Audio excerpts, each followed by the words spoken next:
Barang siapa yang qiyamul lail di malam Lailatul Qadar, itu akan diampuni dosa-dosa dia yang lalu. Artinya kalau 20 kita ada bolong-bolongnya, jangan sampai yang 10 terakhir ada yang bolong. Jangan sampai. Usahakan antum full.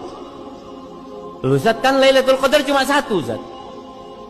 Dari 10 malam atau 9 malam itu kan Lailatul Qadar cuma satu malam. Loh iya, cuma kita kan nggak tahu yang mana. Kalau kita tiap malam bangun, insya Allah dapat Lailatul Qadar. Contoh nih, antum dikasih amplop, jumlahnya 10.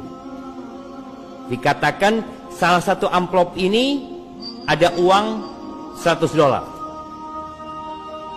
Kalau antum milih salah satu, bisa dapat, bisa enggak. Tapi kalau antum semua kapi galak saya, pasti dapat.